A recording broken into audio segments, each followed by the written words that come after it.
The elevator doors slid shut with a whisper, trapping Marcus Blackwood, worth $3.2 billion according to Forbes, alone with the building's night janitor. Outside, Manhattan's glittering skyline stretched endlessly. But inside this steel box ascending to the 47th floor, something far more valuable than money was about to change hands. The old man's weathered fingers gripped his mop handle like a walking stick, his deep brown eyes holding decades of silent observation. Marcus had walked past this same janitor every night for 3 years, never once acknowledging his existence.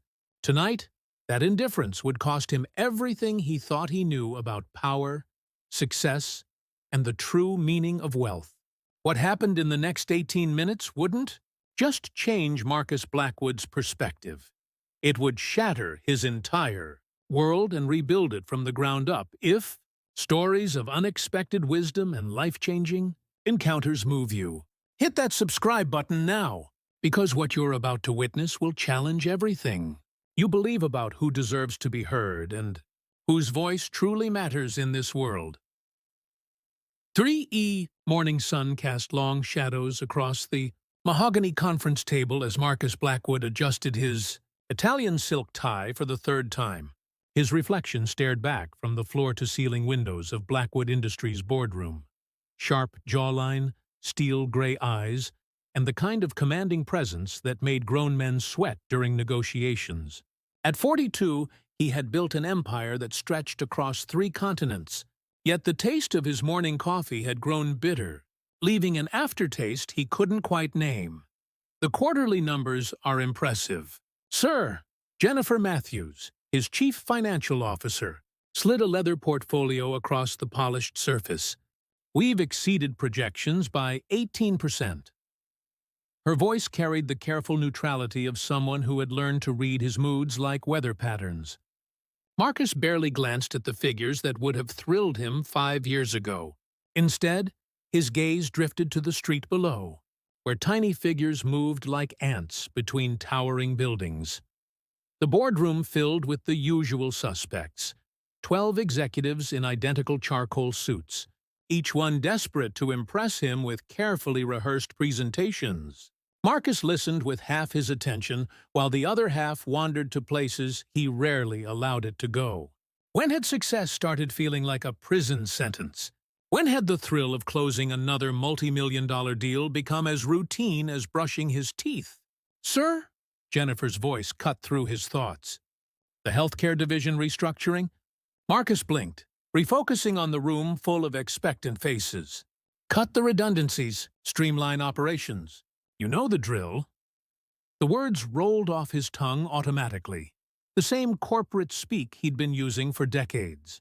Behind those words lay real people, employees with families, mortgages, dreams. But Marcus had trained himself not to think about that. Numbers were clean, people were messy. As the meeting dragged on, Marcus found himself studying his reflection in the window again. The man staring back had everything he'd ever wanted, yet felt emptier with each passing day. His penthouse apartment overlooked Central Park. His garage housed 7 luxury cars, and his bank account had more zeros than most people could count. So why did he feel like he was slowly drowning in golden quicksand? The afternoon brought a parade of decisions that would affect thousands of lives. Insurance claim denials, benefit cuts, factory closures. Each signature on each document moved numbers on spreadsheets, increased profit margins, and satisfied shareholders. Marcus signed them all without hesitation, his fountain pen dancing across legal documents with practiced efficiency. He had long ago learned to separate emotion from business. It was the only way to survive at the top. By evening, the 47th floor had grown quiet except for the hum of computers and the distant sound of traffic far below. Marcus loosened his tie and walked to his office window, pressing his palm against the cool glass. Manhattan stretched out before him like a glittering circuit board, each light representing someone else's life, someone else's story. He wondered briefly what it would be like to be down there among them, to worry about rent payments and grocery bills instead of quarterly earnings and stock prices. His phone buzzed with a text from his ex-wife, Catherine. "Emma's recital is Thursday at 7. She asked if you're coming." Marcus stared at the message, trying to remember the last time he'd seen his 12-year-old daughter perform. The divorce had been finalized 2 years ago, another casualty of his relentless pursuit of success. Catherine had begged him to slow down, to choose family over fortune. He'd chosen the money. He always chose the money. The elevator chimed softly as Marcus gathered his things. Another 18-hour day in the books. Another step further up the mountain of wealth he'd been climbing his entire adult life. As he waited for the elevator, he caught his reflection once more in the polished steel doors. The man looking back had won every battle except the one that mattered most, the battle for his own soul. The doors slid open with a whisper, revealing the elevator's mirrored interior. Marcus stepped inside and pressed the button for the parking garage, preparing for another lonely drive to his empty penthouse. He had no idea that in exactly 3 minutes, his entire world would begin to crumble, starting with a simple question from a man he'd never bothered to see. Samuel Washington pushed his cart down the corridor with the same steady rhythm he'd maintained for 23 years. The wheels squeaked softly against the marble floor, a sound that had become the soundtrack to countless nights in this gleaming tower of commerce. At 61, Samuel's back carried the weight of decades spent bent over mops and vacuum cleaners, but his eyes still held a sharpness that came from observing life from the shadows. Most people looked right through him.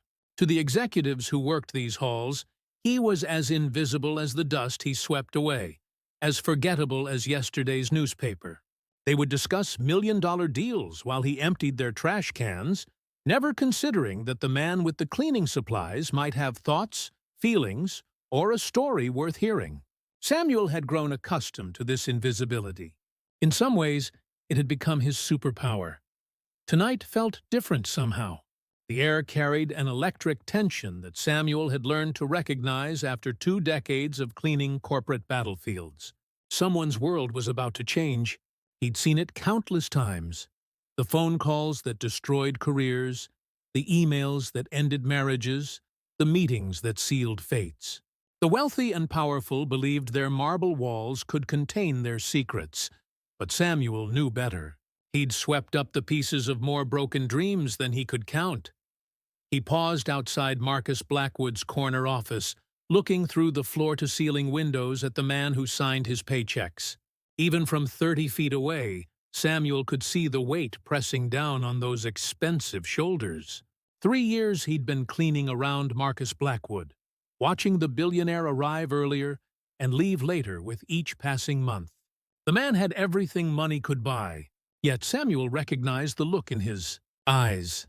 The same hollow stare he'd seen in his own bathroom mirror after his daughter's diagnosis. Samuel's weathered hands tightened around the mop handle as memories flooded back. Sarah had been 8 when the headaches started. Beautiful, brilliant Sarah with her mother's smile and her grandfather's stubborn streak. The doctors had used big words and gentle voices to explain that childhood leukemia was treatable, that insurance would cover the costs, that everything would be fine. But insurance companies, Samuel had learned, were businesses first and lifesavers second. Blackwood Industries owned the insurance provider that had denied Sarah's experimental treatment. Samuel remembered the form letter, cold and clinical in its rejection. Not medically necessary, it had said. Alternative treatments available. What it hadn't said was that those alternative treatments had a 30% lower success rate. What it hadn't mentioned was that an 8-year-old girl's life hung in the balance, while executives in glass towers played mathematical games with human suffering. Sarah had fought for 18 months.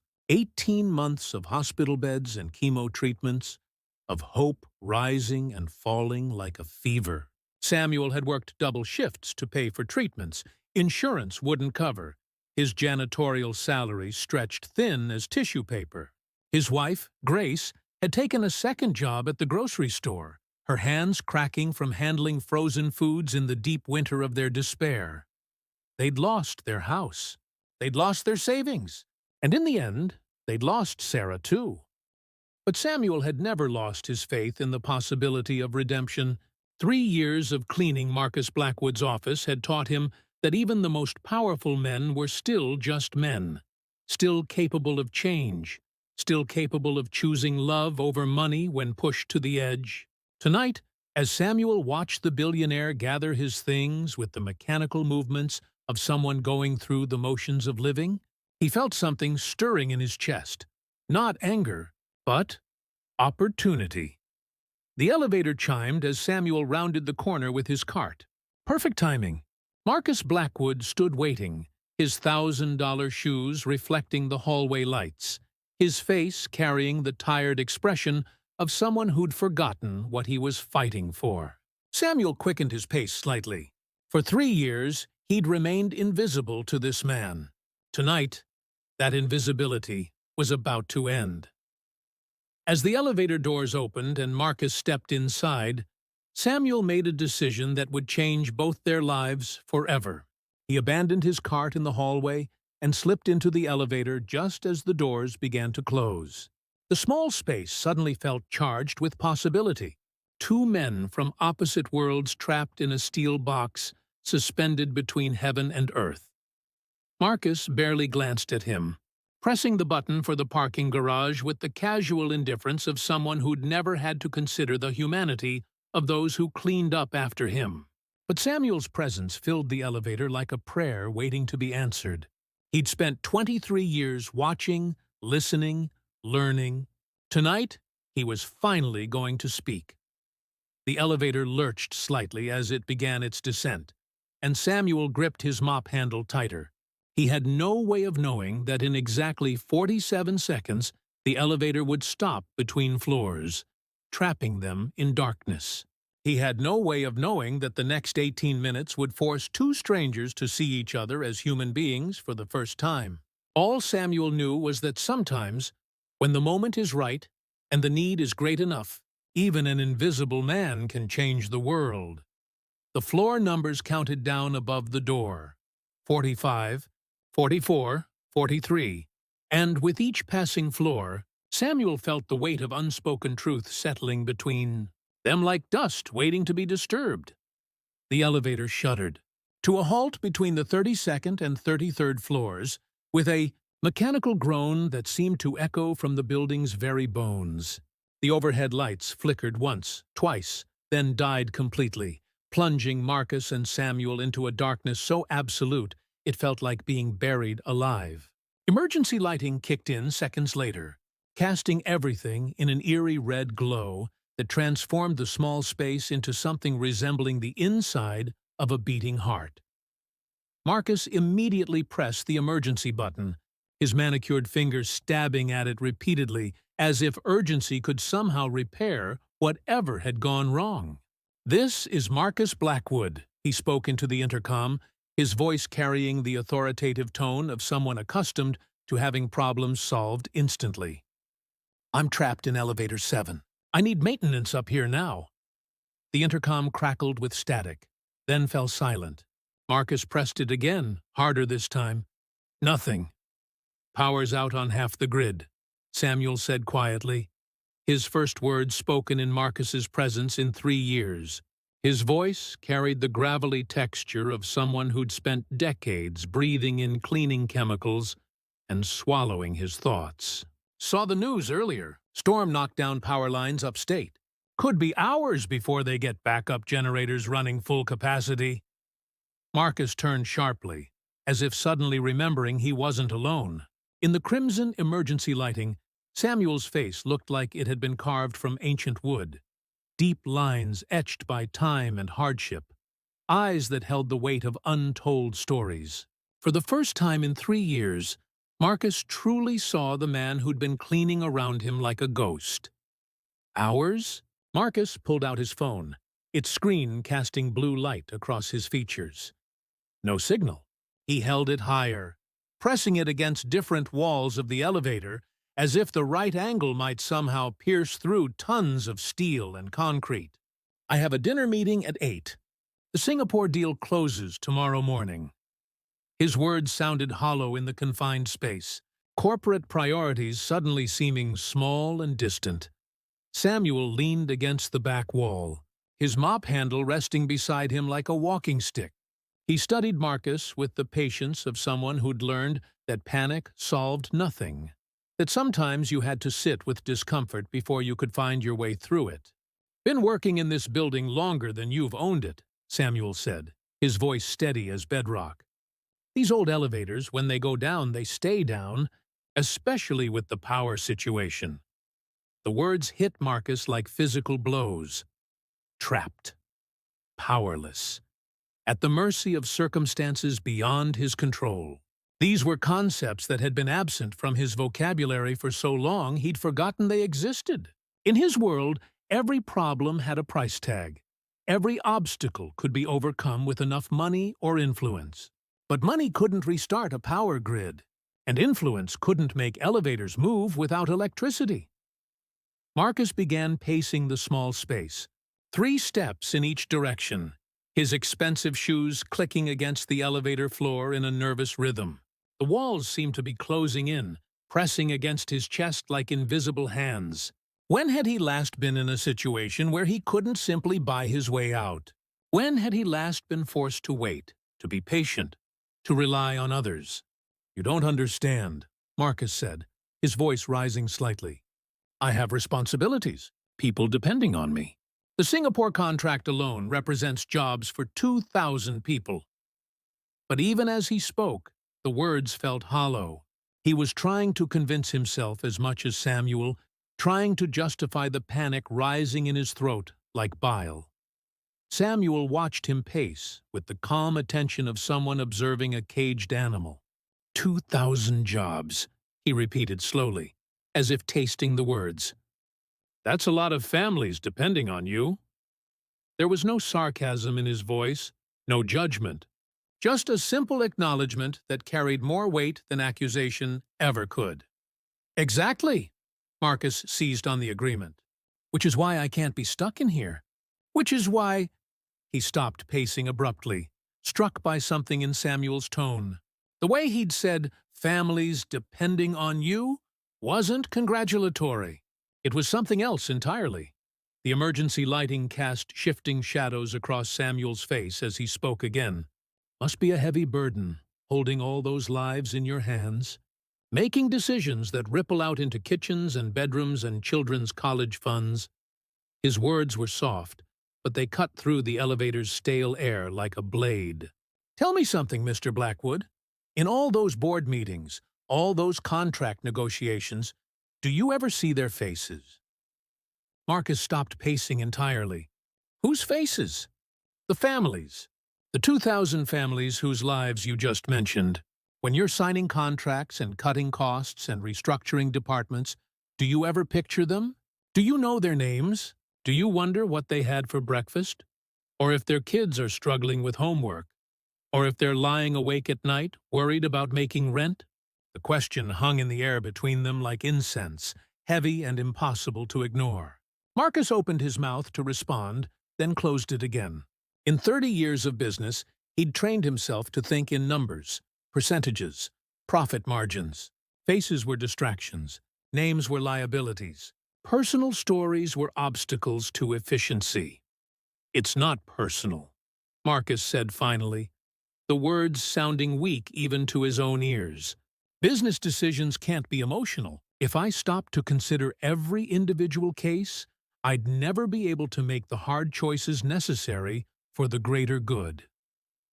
Samuel nodded slowly, as if he'd expected this answer. "The greater good," he repeated. "That's a phrase I've heard a lot over the years. Usually right before someone gets hurt." He shifted against the wall, and in the red light, his eyes seemed to glow with an inner fire. "Let me ask you something else, Mr. Blackwood. When you make those hard choices for the greater good, who decides what the greater good actually is?" The question hit Marcus like a physical slap. He'd never considered it before. The audacity of assuming he knew what was best for thousands of people he'd never met. The arrogance of believing his perspective from the 47th floor gave him some kind of moral authority over lives he'd never bothered to understand. Marcus started, then stopped. For the first time in years, he found himself without an immediate answer, without a corporate response polished smooth by decades of practice. In the growing silence, he could hear his own heartbeat, rapid and irregular, like a bird trapped in his chest. Samuel watched him struggle with the question, his expression neither cruel nor kind, just infinitely patient. 23 years I've been cleaning these offices, he said quietly. 23 years of listening to phone calls and board meetings, of emptying trash cans full of discarded dreams and rejected applications. You want to know what I've learned about the greater good, Mr. Blackwood? Marcus found himself nodding, despite every instinct telling him to change the subject, to reassert control, to return to the comfortable distance that had always existed between them. The greater good, Samuel continued, is usually just the lesser evil dressed up in expensive clothes. It's what we tell ourselves when we're too afraid to look at the real cost of our choices. It's the story we use to sleep at night, when our decisions have kept other people awake. The silence that followed Samuel's words was so complete, Marcus could hear the buildings settling around them, steel and concrete groaning under the weight of 47 floors of human ambition. The emergency lighting flickered, threatening to plunge them into absolute darkness. And Marcus found himself genuinely afraid of what might emerge from his own thoughts if the last traces of light disappeared. "You think I'm a monster," Marcus said finally, his voice barely above a whisper. It wasn't a question. In Samuel's measured words, in his patient silences, Marcus could hear the judgment he'd been avoiding for years. Every corporate decision, every cost-cutting measure, every human consequence he'd filed away as necessary business suddenly seemed to be staring back at him through Samuel's eyes. Samuel shifted against the wall, his weathered hands adjusting their grip on the mop handle. "No, Mr. Blackwood. Monsters don't lose sleep over their choices. Monsters don't pace elevators asking if they're doing the right thing. You're not a monster. You're just a man who's forgotten what it feels like to be human." The words hit harder than any accusation could have. Marcus slumped against the opposite wall, his expensive suit suddenly feeling like a costume he'd been wearing so long he'd forgotten what his real skin felt like underneath. "When did it happen?" he asked, more to himself than to Samuel. "When did I stop seeing people as people?" "Same time most folks in your position do," Samuel replied with the matter-of-fact tone of someone who'd observed this transformation countless times. "Right around the moment you decided your comfort mattered more than their survival. But here's the thing about forgetting. It's not permanent. Memory's like a muscle. Use it or lose it, but it can always be rebuilt." Marcus looked up sharply. "How would you know? How could you possibly understand the pressures, the impossible choices, the responsibility of—" He stopped himself, hearing the defensive arrogance creeping back into his voice. But Samuel's expression remained unchanged, patient as stone. "My daughter died because of one of your impossible choices," Samuel said quietly, and the words fell into the elevator's stale air like stones dropped into deep water. 8 years old, Sarah Marie Washington. Beautiful little girl with pigtails and a laugh that could light up a room. Acute lymphoblastic leukemia. Treatable, the doctors said. Curable even, but not with the treatment plan your insurance company approved. Marcus felt the blood drain from his face. I can't possibly remember every—" "Course you can't," Samuel interrupted gently. "She was just a number to you, a line item, a risk assessment. But she was the center of my universe, Mr. Blackwood. She was my wife's reason for getting up in the morning. She was her grandparents' legacy, her little brother's hero. One decision from someone in a suit she never met.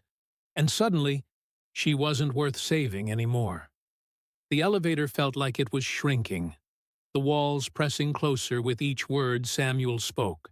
Marcus could taste something metallic in his mouth. Fear, shame, recognition of a responsibility he'd spent years avoiding. The experimental treatment, he whispered, remembering despite himself. The board decided it wasn't cost-effective. The success rates weren't significantly higher than standard protocols. 30% higher, Samuel corrected, his voice steady as rain. 30% better chance my baby girl would see her 9th birthday. Would learn to ride a bike. Would graduate high school. Maybe go to college. Would have babies of her own someday. He paused, and in the silence Marcus could hear the echo of all those lost possibilities. But 30% wasn't significant enough for your spreadsheets. Marcus pressed his palms against his temples, trying to stop the room from spinning. "How many?" he asked, the words scraping against his throat like broken glass. "How many Sarah Washingtons have there been?" Samuel considered the question with the careful deliberation of someone who'd counted every one. "In the 3 years since you denied her treatment? Maybe 200 kids who could have been saved with treatments your company called experimental or not medically necessary. Maybe 1,000 adults who died waiting for surgeries your adjusters deemed elective. Maybe 5,000 families who lost their homes paying for medications your formulary didn't cover." Each number hit Marcus like a physical blow. He'd known, on some level, that his company's policies affected real people. But he'd kept those people abstract, theoretical, safely distant from the quarterly reports and profit projections that filled his days. Now they had faces, voices, families. Now they had names like Sarah Marie Washington. "Why are you telling me this?" Marcus asked, his voice cracking like ice under pressure. "Why now? You could have said something years ago. Could have what?" Samuel's laugh was soft but held no humor. "Could have marched into your office and demanded you change your entire business model because my daughter died? Could have interrupted one of your board meetings to share a PowerPoint presentation about the human cost of profit margins? You wouldn't have listened, Mr. Blackwood. Not then. You weren't ready to hear it then." Marcus looked up, meeting Samuel's eyes for the first time in the conversation. "And I'm ready now?" Samuel studied him with the intensity of someone reading a map in fading light. Man who's forgotten his humanity doesn't ask questions like that.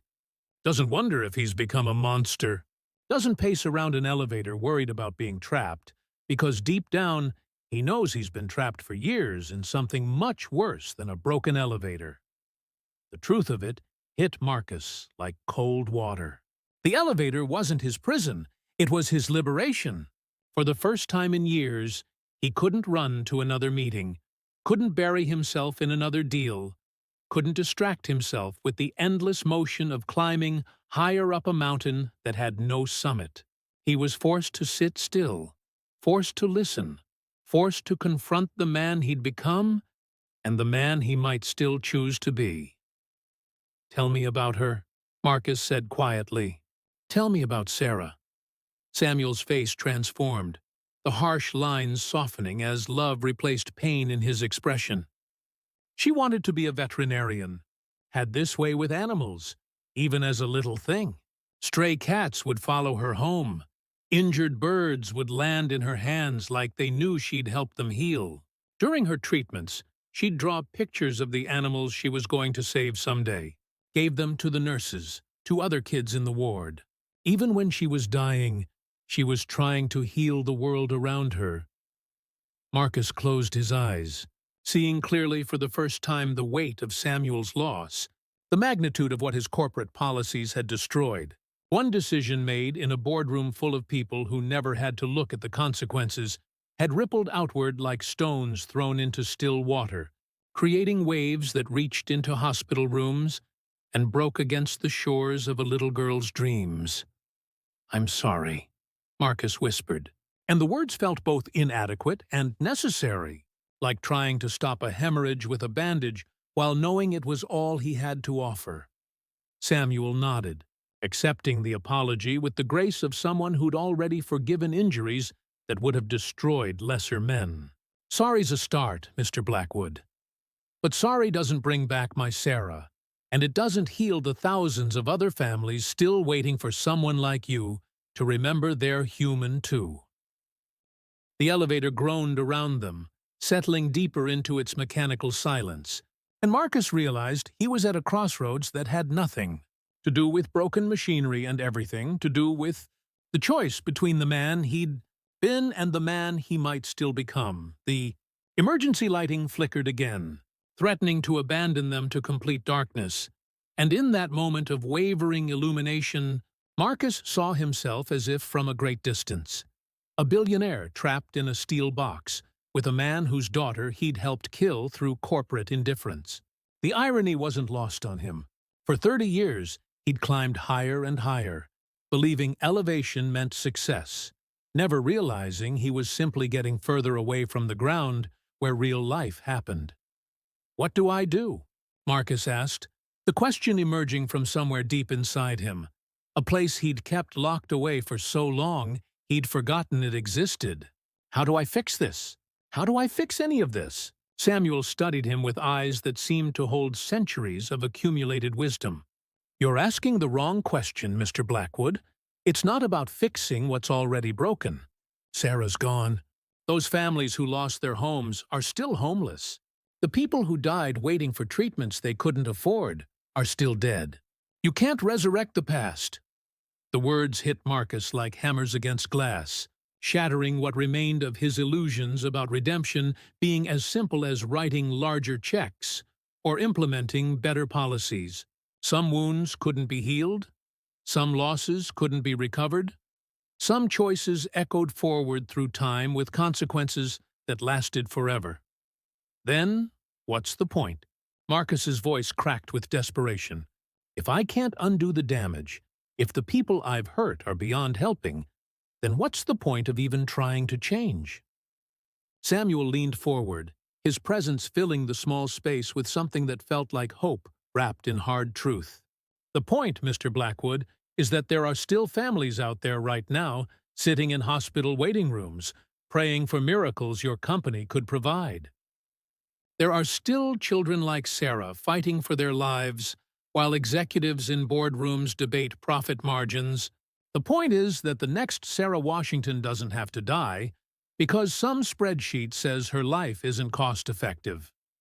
Marcus felt something breaking open inside his chest, 30 years of carefully constructed armor cracking under the weight of Samuel's simple truth.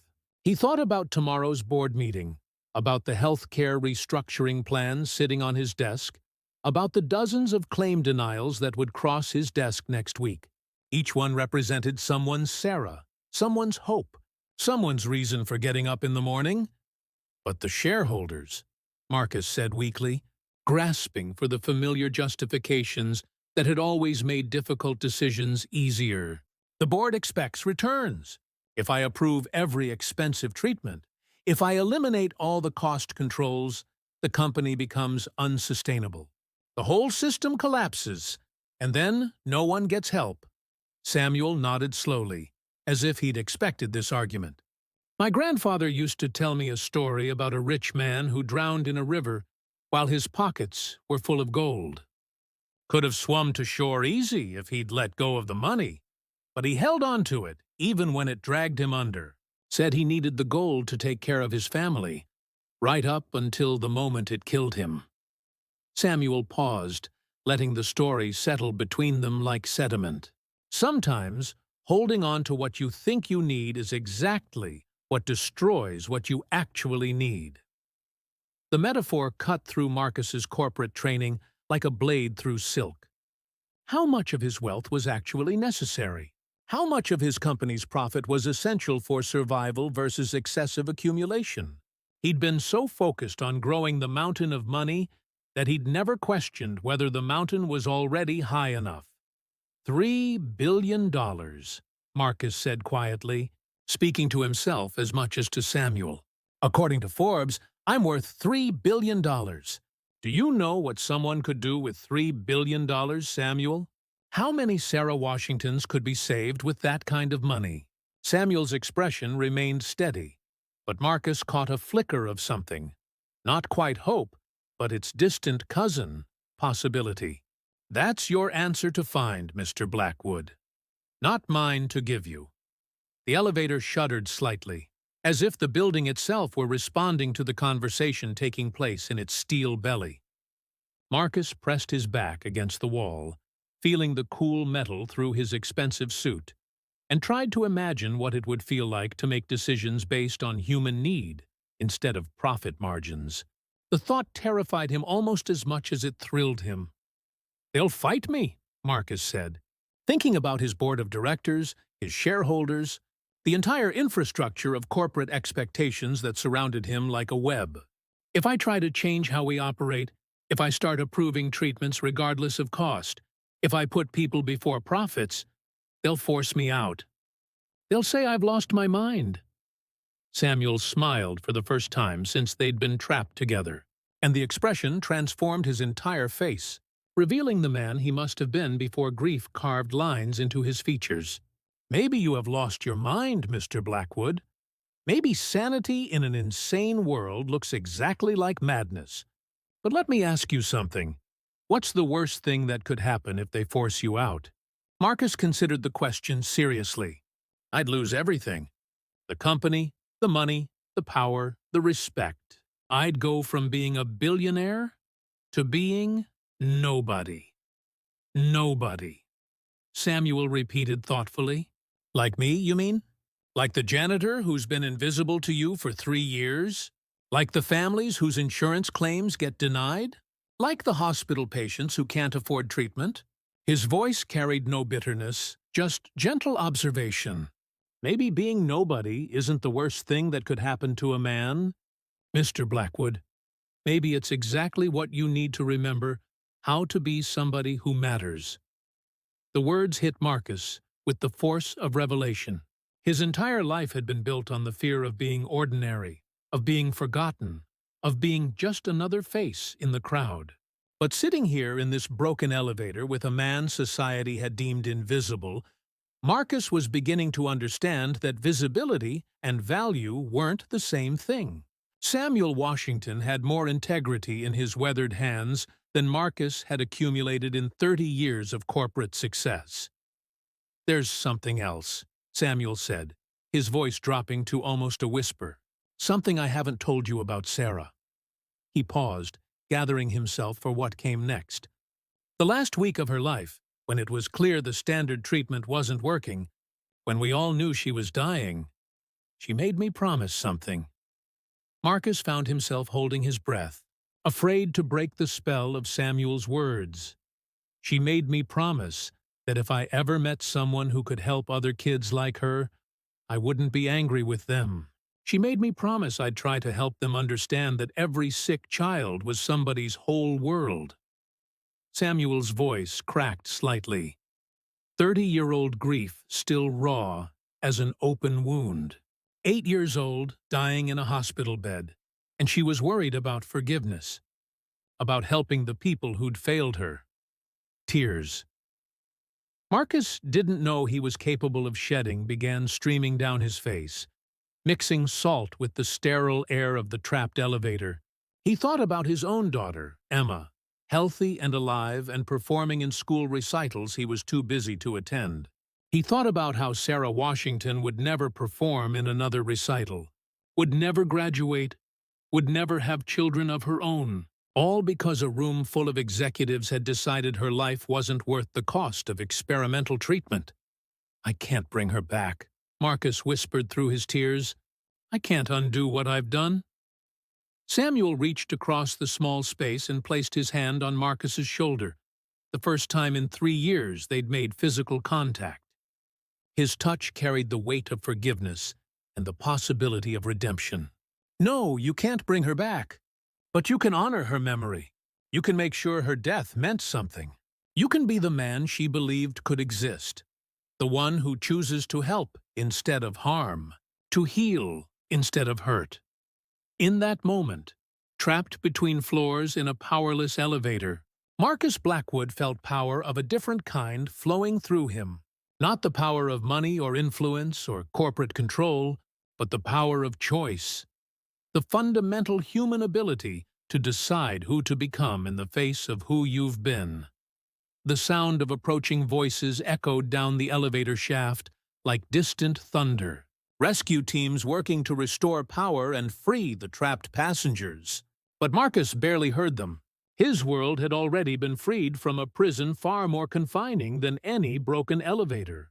In the span of an hour, Samuel Washington had dismantled 30 years of carefully constructed justifications and rebuilt them into something resembling a conscience.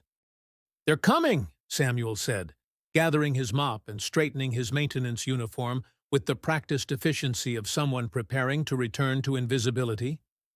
"Soon as those doors open, I'll be just the janitor again, and you'll be the billionaire CEO. Question is, Mr. Blackwood, which one of us is going to change?" Marcus wiped his eyes with the back of his hand, feeling simultaneously emptied and filled, like a vessel that had been drained of poison only to be refilled with something pure. "Both of us," he said quietly. "We're both going to change." The emergency lighting flickered back to life as power hummed through the building's electrical system. The elevator lurched slightly, then began its smooth descent to the parking garage.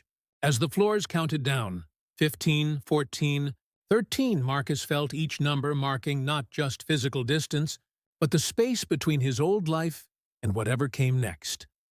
"Samuel," Marcus said urgently, as if the approaching rescue might steal away this moment of connection forever. "Your last name is Washington, right? Sarah Marie Washington. I want to remember her name. I want to make sure I never forget it again." Samuel nodded, his eyes bright with something that might have been gratitude, or might have been hope. She'd have liked that, knowing someone important remembered her name. The elevator shuddered to a stop at the parking garage, and the doors slid open with a mechanical sigh that sounded like relief. Beyond them, a maintenance crew stood waiting with flashlights and concerned expressions, ready to check for injuries and file incident reports. To them, this was just another elevator malfunction, another routine call on another ordinary night. Marcus stepped out first, his legs unsteady beneath him, as if he were learning to walk on new ground. Samuel followed, pushing his cart with its squeaky wheels and collection of cleaning supplies. To the maintenance crew, they looked exactly the same as they had when they'd entered the elevator.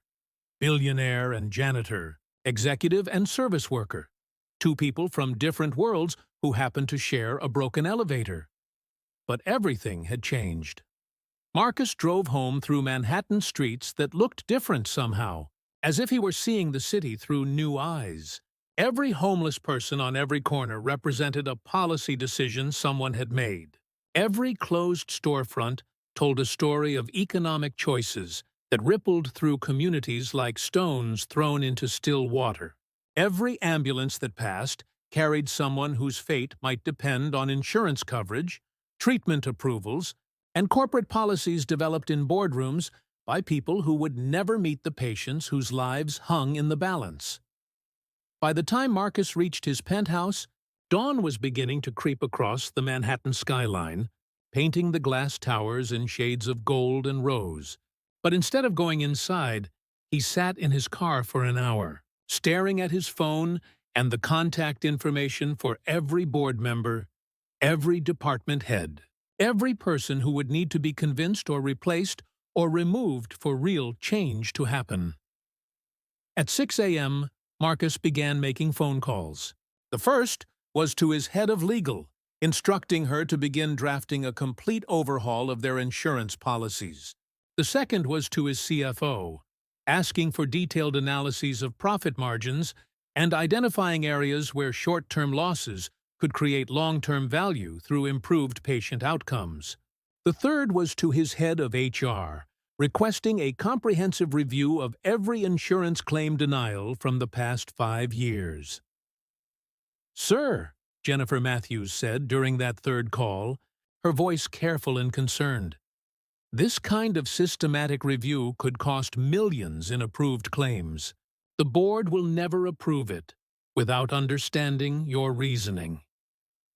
Marcus looked out his penthouse window at the city waking up below, Millions of people starting another day, each one carrying hopes and fears and stories that mattered more than any quarterly report. "Schedule a board meeting for this afternoon," he said. "I'll explain my reasoning then." The boardroom that afternoon felt different to Marcus, though nothing in the physical space had changed. The same mahogany table, the same leather chairs, the same wall of windows overlooking the city. But Marcus saw it all now through Samuel's eyes. A room where people made decisions about lives they'd never bothered to understand, where human suffering was reduced to statistical analysis and profit calculations. "Ladies and gentlemen," Marcus began, standing at the head of the table as 12 faces turned toward him, with expressions ranging from curiosity to concern. "I want to tell you about a little girl named Sarah Marie Washington." For the next hour, Marcus shared Sarah's story, Samuel's loss, and his own revelation about the human cost of their corporate policies. He presented his plan for systematic changes, approval processes that prioritized patient outcomes over profit margins, coverage expansions that treated healthcare as a human right rather than a business commodity, and executive compensation tied to patient satisfaction rather than just financial performance. The board's reaction was swift and predictable. Concerns about shareholder value, questions about competitive positioning, warnings about the precedent of emotion-based decision-making in corporate governance. By the end of the meeting, Marcus knew he faced a choice: abandon his transformation and return to business as usual, or follow through on his convictions and risk everything he'd spent his career building. That night, Marcus sat in his office until after midnight, drafting his resignation letter, not because the board had demanded it, but because he'd realized that some changes required starting fresh, building something new rather than trying to reform something fundamentally broken. He would liquidate his personal assets, establish a foundation dedicated to covering experimental treatments for children with terminal illnesses, and find ways to help that didn't require compromising with systems designed to prioritize profit over people. 3 months later, the Marcus Blackwood Foundation approved its first grant, full coverage for an experimental leukemia, treatment for a 6-year-old girl in Detroit whose insurance had denied the procedure as not medically necessary. The treatment worked. The little girl went into complete remission.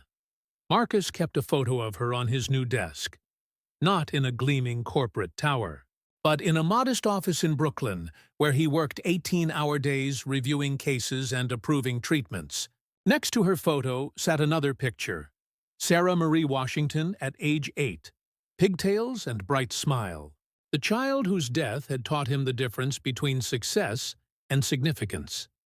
Samuel Washington still worked the night shift at Blackwood Industries, still pushed his squeaky cart through marble corridors, still remained largely invisible to the executives who'd replaced Marcus in the corporate hierarchy. But twice a month, he received updates from the foundation: photos of children who'd been saved, families who'd been kept together, lives that had been preserved because one conversation in a broken elevator had changed everything. The last time Marcus had seen Samuel was at the foundation's 6-month anniversary celebration.